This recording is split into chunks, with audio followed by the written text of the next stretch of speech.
So welcome to my F1 2018 career mode. This is episode 1 where we're going to start as a rookie and try and work our way up to win the title.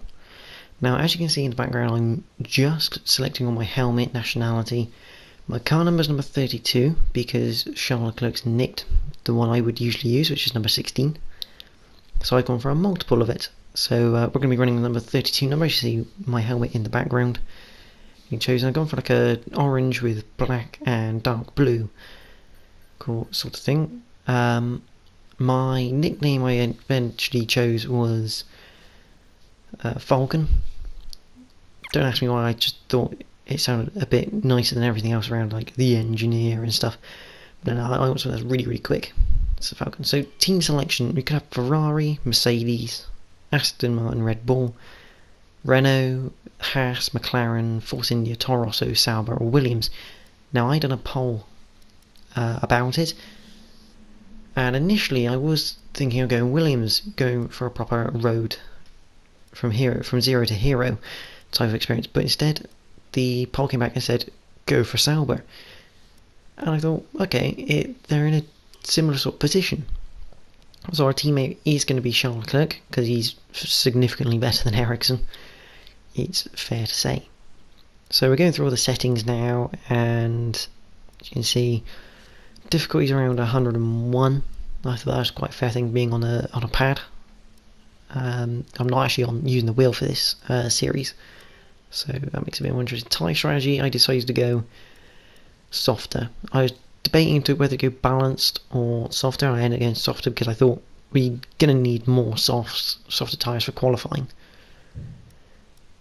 And as we go through, see a few gameplay settings just to make sure that everything is to the liking to give a good career mode. Now I think we're going to load up and see what happens first. I think we're going to go to like a bit of an intro interview type thing. See, brand new stuff is interviews. I think we're going to get introduced to her, introduced to our team, and hopefully we will get on just fine. But I believe, so you load up, see the magnificent Melbourne circuit, and yeah, here we go. Thanks for coming by. I'm sure you're very anxious to get out on track. It's taken a lot of effort to get to F1. Congratulations. But the real work starts now. This is Claire, motorsports journalist. Nice to meet you. You'll be seeing quite a lot of me throughout the season. So, you had a pretty impressive junior career. How are you feeling about your move into F1? Do you think you have what it takes? Let's save the questions for a proper interview, shall we? I'm sure you'll have a lot more to talk about once there's been some action on track. I think we could fit you in after FP1 if you're free. That works for me. I'll grab you the second you finish on the track. Remember, the relationship you have with the team can be affected by what you say to the media, so be careful. Anyway, it's time to catch up with Carl. He's waiting for you in the data center. Good luck out there today.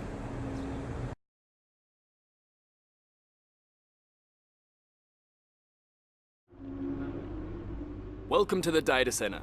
Here, we've got access to all kinds of information, including car telemetry, weather, lap times, tyre wear, the list goes on. Plus, we've got a direct link back to the factory, so we're in constant communication with the team there.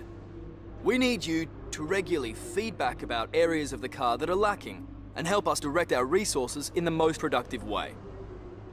More effort here equals a quicker car, so it's well worth the effort. Good luck this season. Oh, and make us all look good, okay?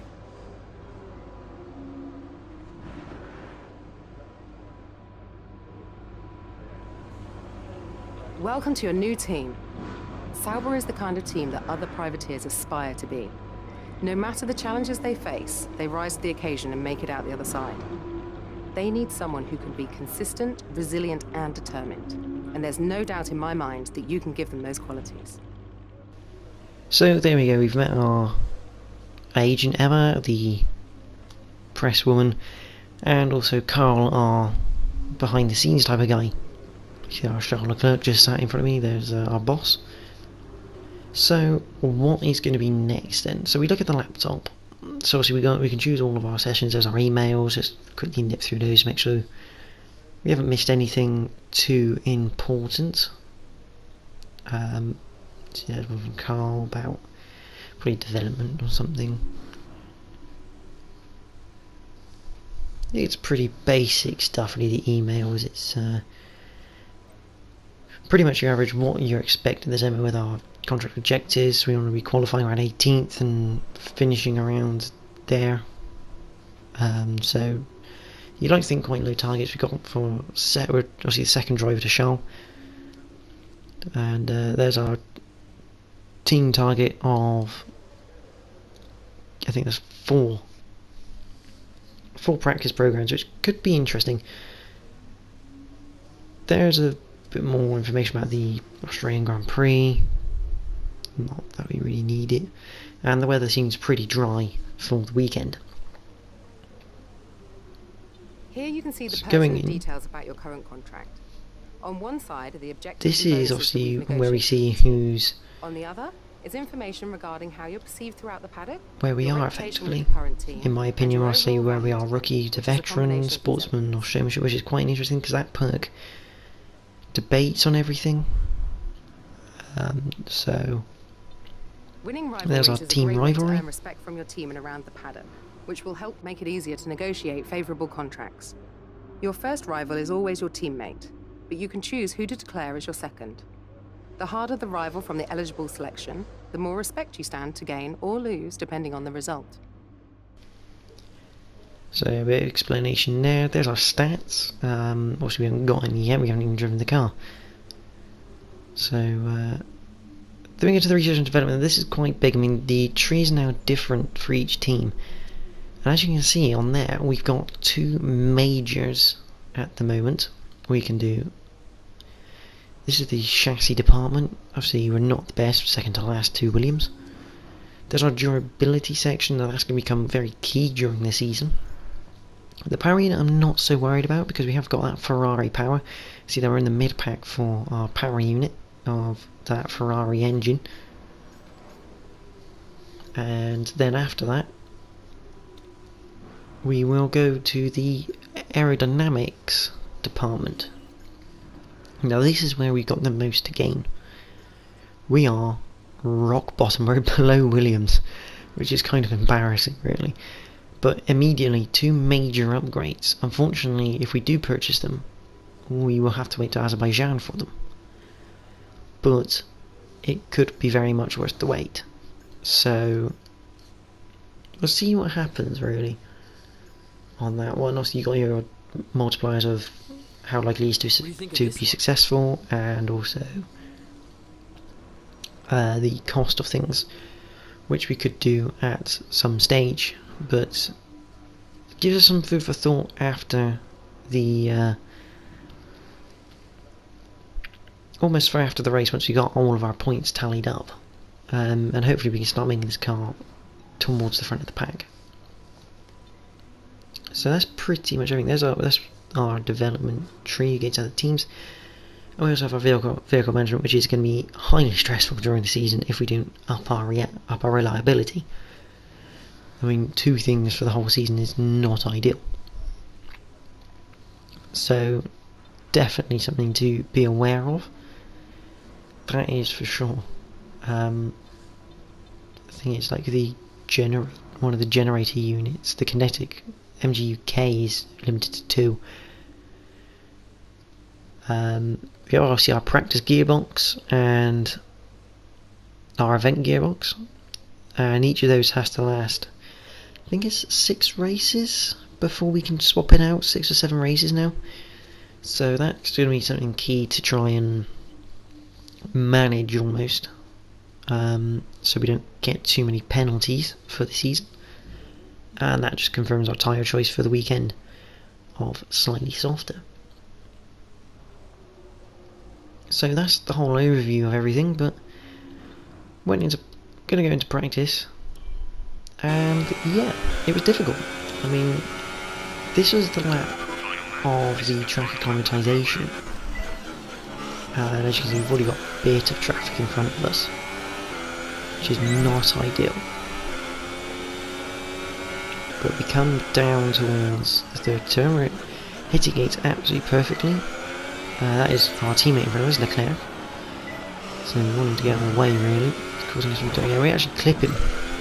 And yeah, that pretty much ruins the attempt, but we did get green on the track acclimatization. It was quite hard, actually, because the car was very, very understeery, and I don't really set the car up. I kind of used the generic setup for the car. I just select one of those and see how it feels, and it just felt a little bit understeery, so I do probably want to tweak the front wing a little bit, but we'll carry on with that anyway, even though we just messed up that corner.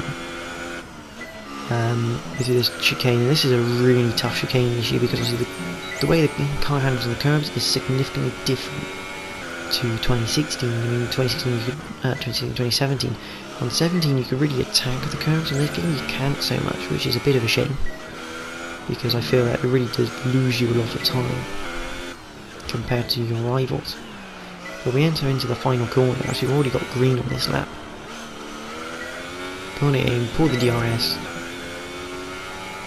and cross the line, and that's what we get, is green. And that was our practice programs, pretty much. We didn't do most of them. Good day today. Tell us about it from your perspective. It's been a lot of hard work, but here you are making your debut in Formula 1. You must be thrilled.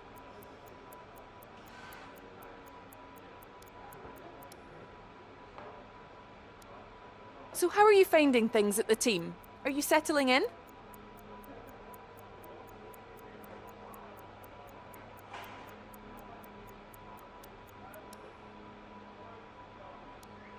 What are you expecting out of this season? Are you just aiming to find your feet in Formula 1, or do you see something more?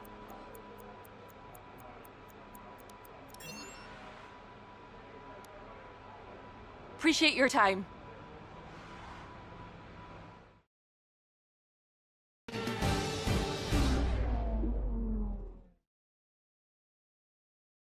Welcome to Melbourne, where qualifying for the Australian Grand Prix should be getting underway shortly. Now then, Anthony Davidson, you're not getting any younger, but you have been involved in your fair share of qualifying sessions in an illustrious 30-year career. How do you deal with the pressure when you have that one chance to deliver a perfect lap? It's not so much about dealing with the pressure, it's more about how you approach the risk and just how much of it are you willing to take. You're constantly balancing the car on the edge of grip from braking, cornering and traction, and over the course of a lap, it's easy to get that balance wrong, and that's why achieving the perfect lap is almost impossible. As you say, I've been doing this 30 years now, and it never gets any easier. So here we are then, into qualifying, and I'm not expecting much. I mean, I'm hoping to get around the 17th, 18th positions. However, I'm not expecting much from this Sauber. It's not one to really think about or going, oh, look at this, it's going to be really good. It's not. It's just not going to be very good, in my opinion. But so we're going through this first qualifying lap on a set of ultra softs, and yeah, it kind of felt okay. I mean, it was a bit of understeer most of the lap, thanks to no air at room. The lack of air is definitely something we're going to have to work on during the season. Because the car, I mean, the powering is fine, it's just getting through those corners, because it's all well and good having the powering. If you can't get through the corners very well, I mean, you're really not going to do any good. So Ocon sets the fastest lap so far in the session. Obviously, we went out quite early in the session, and yeah, coming up to the final cut section here through the right hand. I love this little section through here. It's so good, so flowing. Just clipping the curves here and there, hit the brakes for the hairpin left, and out towards the final corner. I mean, it felt like a half decent lap, but we went a bit wide there, which didn't help us. We lost us a good 10. But we crossed the line, and yeah, we were nowhere. In reality, we carry on through qualifying.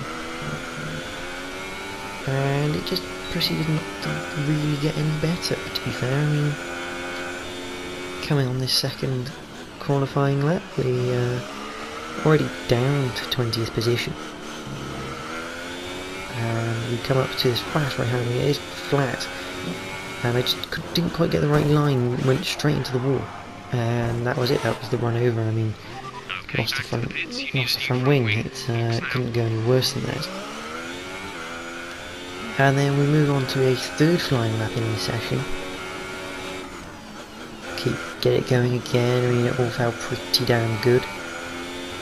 And we had Leclerc behind us as we entered this next section. And yet again, he was coming to this right-hander. He went through the right-hander, just caught the curve, the back end went, and we took out our front left tyre and nearly wiped out Charles Leclerc. So not the best of qualifying sessions for us. We're dead last and miles off the pace in reality.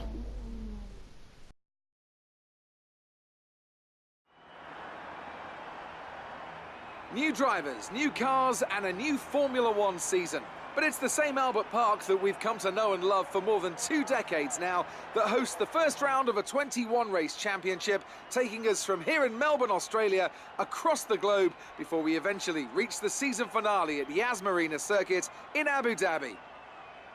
We go racing today then in the state of Victoria, where the drivers have 16 corners and 3.3 miles to navigate at an average lap speed of around 120 miles an hour. The close proximity of the barriers makes accidents inevitable, and recent history shows us that a safety car is not at all out of the question. We have plenty of changes to the sport this year with the addition of new safety features, the return of France and Germany in an expanded 21-race calendar, and more tyre compounds than ever before. And of course, we have some big car manufacturers back in the sport too, with Alfa Romeo and Aston Martin returning as title sponsors for Sauber and Red Bull respectively. Joining me to take you through all the action of the 2018 Formula One season is Anthony Davidson. Great to have you with us. Thanks, Crofty. Always happy to be here. I'm looking forward to getting underway. Last year was Mercedes' 4th Constructors' title in a row, although for the first half of the season, it was absolutely neck and neck with the Ferraris. Hopefully this year we can see the chasing pack take that final step, as I'd love to see a championship contest all the way up to the final race in Abu Dhabi. Another story to keep an eye on is the relative performance of McLaren and Toro Rosso, who have exchanged power unit suppliers this year. And given the additional restrictions on engine components, they need to be strong in terms of both performance and reliability. So before the off, let's remind ourselves of yesterday's qualifying session with a look at the starting grid. An immense lap from Lewis Hamilton yesterday puts him on pole position, and starting alongside him P2 is Sebastian Vettel. Looking down the rest of the grid, we have Bottas, Raikkonen, Daniel Ricciardo and Sainz, Hülkenberg, Verstappen, Perez and Kevin Magnussen, Alonso, Ocon, Stoffel Van Dorn and Leclerc, Gasly, Hartley, Lance Stroll and Roman Grosjean, Sirotkin and Falcon. And with lights out just moments away, it's time to go down to the track. So that's the way the grid looks then, and coming into the race, we obviously set the strategy up. Now we have free choice of tyres here, which is rather nice. So I decided, why not have an alternative strategy? Let us go on the Supersofts first and then switch to the Ultras. It was, to me, the better idea. And we go straight into the race. We have the 5 red lights here in Australia, and we get underway, and it's not a brilliant start, it's just a bit of an average one as we head up towards the first corner.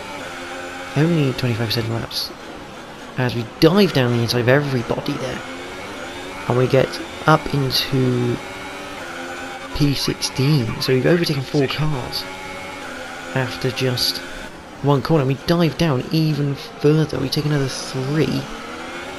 Can we keep it on the outside of Gasly here? And the answer is no, we can't. So we're up into 14th place. I mean, a fantastic start. The car on the brakes felt amazing. I mean, so obviously with the ABS with the controller, but a fantastic start in reality from our Sauber. couldn't have gone any better.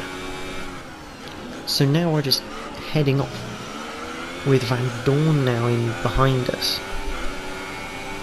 And later on that lap, go up to the final section and we're under attack from the McLaren. As we enter the final section, he's trying to go around the outside, a bit of tyre contact, and we just about survived that attack with our Sauber. Up towards the penultimate corner then, hit the brakes, turn in, and out we go.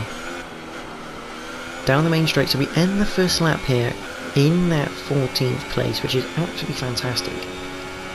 But we have Van Dorn absolutely chomping on our butt. It is not a nice feeling there, having that orange McLaren right behind you, knowing it's a faster car. But Van Dorn is driving it, so I'm expecting a couple moves as we go down into turn number 3. He tries the outside, and we hold our ground quite nicely. And we carry on. Later on in the lap though, we come to the middle part, coming up to the chicane on lap number 2. And Van Dorn yet again on our butt, having a look. He looks round the outside, that's not going to work. It never worked in any game from the AI, and it's certainly not worked in this one. But it does give an opportunity to our teammate of Charles Leclerc to get back past him. Whether Charles can take it or not is a different matter. But on to lap number 3. And again Van Dorn tries it around the outside of a corner. We don't give him any space. As we now go lap 4. Van Dorn yet again coming down to turn 3. He takes the outside yet again. And again we squeeze him out. Just not hot, not giving that position up at all. We've got an absolute train of cars behind us. Later on in lap 4, Van Dorn's there again. We've gone a bit wide though coming out of that right-hander. And Van Dorn looks like he's interested in a move again down to the chicane. He's got Leclerc on his tail. We enter the chicane and yet again Van Dorn can't do it. We hold our ground, but Leclerc does pass. Leclerc did get past Van Dorn, and now we have Leclerc, our teammate, to deal with. Now, I'm not going to give this up very easily because he's my teammate. We're in a rivalry with him, and I don't want him showing us up on the first corner. We have a bit of tyre contact in the chicane. I don't think the Sauber principal is going to be too happy with that one. But we get away with it, and we stay up the table. See, the leader's coming in the pits. We're up into P9 at the moment. So we're P9 and 10 for Sauber. Not going to stay there until the pit stops play out. We have a caution. We have a yellow flag out at the moment. I think that was for a slow moving car of some description. And who is that out of the race? I think that was Kimi Raikkonen, or was it Brendan? Oh, it's Brendan Hartley out of the race. See what happened to him on this replay, and yes, his engine has absolutely detonated. That's not good for him and the Honda pairing of Toro Rosso Honda. And look at the carnage he almost ensues behind him, trying to get across and to a safe bit of the track. But that Honda engine hasn't survived the first race for Brendan Hartley. We kind of take a trip across the grass here on lap number 6. And Leclerc tries yet again to get past. It's not worked, and that's allowed Grosjean, who's already made his pit stop, to get past my teammate, which is not ideal for us. As we continue on through the chicane, Grosjean right there. Now he's going to start catching us up in his Haas. Now remember, that Haas is also Ferrari powered, but also a better car than ours. As we go into, and we've got a safety car. Now, about now I'm like, okay, it's time to change tyres, but as you can see in the bottom right, I didn't actually have my thing set up to deal with voice control, so I quickly pause it, change it so I can get in. So we come in the pit, we actually pass Fernando Alonso there as we enter the pit lane. So that was kind of quite nice. Let's pass the Spaniard as we come in for our pit stop.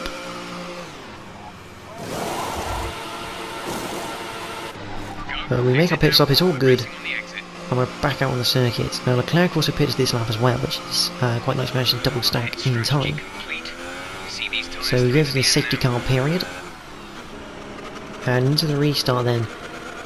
We're back on to lap number 8 here, of 15, and we're preparing to go green. Now, I made a bit of a fool's errand of myself here. I was kind of caught napping by Stroll. I didn't get on the throttle early enough. I didn't quite anticipate when we'd be going racing. Luckily we managed to fend off Stroll, but yeah, I mean, that was close. We could have lost that position to Lance Stroll and the Williams team, which would not have been ideal. But here's a replay of that restart. You see how slow I was getting off the mark, and luckily just managing to keep it around the outside there,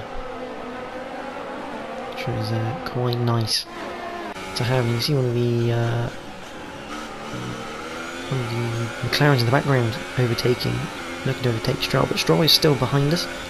We're up to a lofty P13 right now, so very good position right now for us to be in as we go through the chicane. We've not really got a great exit off the curb there, and here comes Stroll around the outside of us.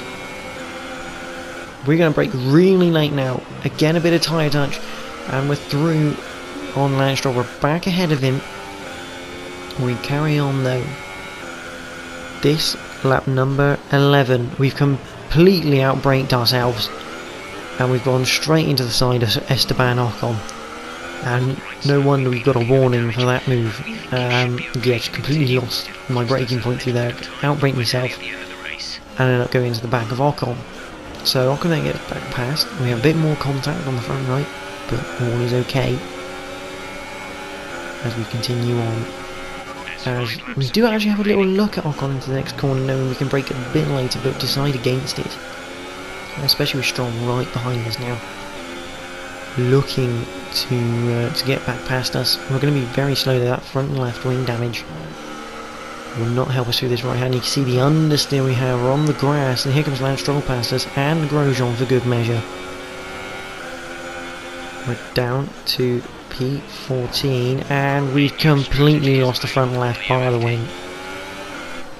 That's not good. We've got 4 laps left of this Grand Prix to run, and we've lost half of our front wing. We've pretty much jeopardised our own race here. But I've decided we're so late into the race, if I pit now we're just going to end up last, which is not what I want. So time to go ultra defensive, as now here comes our teammate Charles Leclerc. He's now got past us. We have a bit of contact with him, push him wide, and we take the position back. So Leclerc probably not happy with that. Might be having an interesting debrief after this one. Now we have Van Dorn on our tail, who tries around the outside. We give him a little space, and a bit of contact into this second right-hander, and we've just about managed to stick it out and fend off the McLaren for another lap, which is quite nice to see. As we head now on to lap 13, down into turn 3, a popular trying move for Van Dorn. Yet again, it doesn't work. As we now head through towards the fast right-hand and down. A bit later on in lap 13, through the chicane, Van Dorn is right there. He's got an excellent exit out of there. As we hit the brakes, Van Dorn yet again tries around the outside, and yet again we do not let him past. It is brilliant to see that we can fend off the McLaren just about by holding him around the outside. As we now come to the end of the lap 13, on to the penultimate lap now. We haven't got long left to defend our position, but boy is this tough right now. It is literally some of the hardest work I've done on a Formula 1 game to keep behind a McLaren in Sauber. And yet again Van Dorn tries it at turn 1, again it doesn't work, but we go later on to that penultimate lap, up towards the final section yet again, and this time it's Leclerc who's trying around the outside again. Bit of grubbing through the next right-hander, and Leclerc doesn't get it either. We are fully entitled to that space, and Leclerc is my rival at the end of the day. He is my team's rival, so if we can keep beating him, the quicker we can get up to driver 1. But Leclerc goes round the outside again, this time through turn 3 on the final lap. That doesn't pay off for him, as we head up to the fast right-hander. Let's see how slow we're taking it through. That's not ideal for us. And Leclerc instantly trying to get past, but we just about get across fast enough there to warrant him not bothering to overtake. This right hander a bit wide, but we kind of square the corner for some reason and hit the brakes into the final corner. That right-handed there. Bottas has already won the Grand Prix, so we're miles behind already. But yet again, Leclerc looking around the outside of this left-hander. Not ideal for him. Through right-hander he goes, and now here comes Gasly instead. Gasly is the one now looking. He tries around the outside with his Toro Rosso, and like everyone else, we squeeze him out to keep hold of our 14th place right now. You head up towards the penultimate corner on the final lap. We are almost home for 14th place from the back of the grid. And here we go. What do you know? We've done it. We've held off everyone for that P40. Thank you for all your hard work out there. That was a strong drive and a good finish. Well done.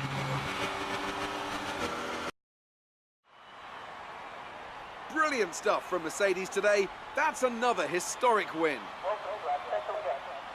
And Anthony Davidson, give me your thoughts. How did they accomplish this result? Well, the safety car completely changed the race, didn't it? It's hard to say exactly what would have happened without it, but there's no question that they came out of that situation in a good position. So as I say that, we can see the drivers coming out now to collect their trophies. It's yet more silverware to take back to their base in Brackley after another excellent Grand Prix.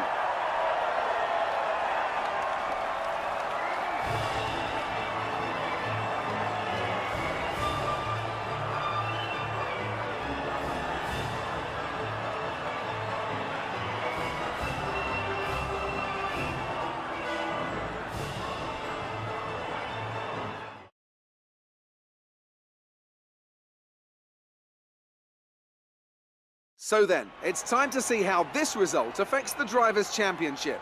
Valtteri Bottas takes over the lead of the Drivers' Championship after an excellent result. Moving on to the driver of the day then.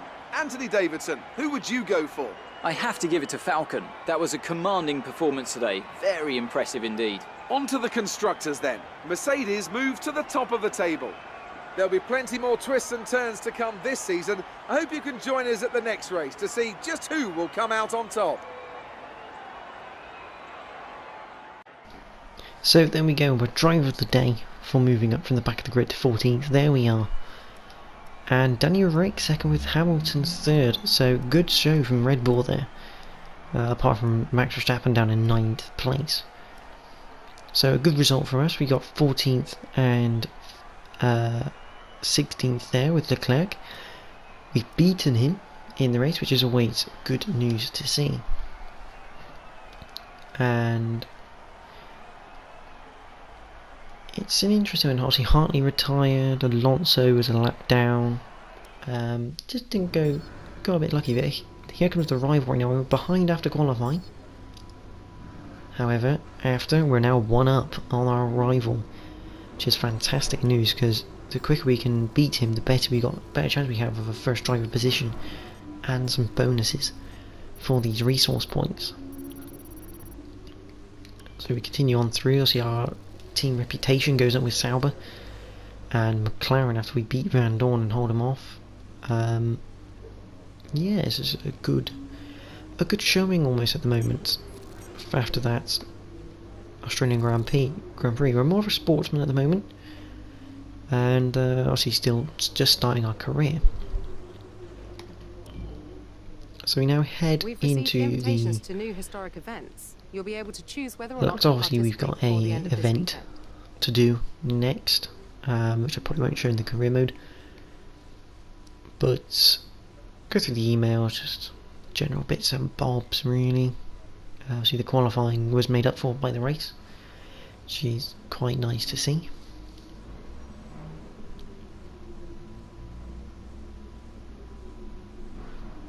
But I think we've Here you can see the pertinent got the team details quite happy about your now. current contract. Development. On one side are the If we look into objectives the and R&D bonuses that we've tree. negotiated with the team. On the other is information regarding how you're perceived And throughout the paddock, first thing I your know reputation with the is current we need team, some more front and your end overall grip. value to them. We need some more This is a front end combination of downforce, these elements. and we're only going to get that from the aero. So immediately we purchase. I was debating whether to go front or rear, and I decided I need some more turn in. So rear for me, front was the way to go. I mean, we have to have it, and it's going to come by Azerbaijan, so it's a long wait for that part. We go up, and immediately we might as well do the durability. Let's try and make our parts last. Now, I was debating whether to spend the extra points on maybe a chassis upgrade, because the chassis would be quite good. I mean, we've done the recommended upgrade, and our Carl said this would be quite a good one. It's only a minor, and it will be in a couple of weeks or a couple of episodes time. So I thought, yeah, why not? Let's get it. Let's jump ahead of Force India. Let's really go after it. So that pretty much sorts out our R&D,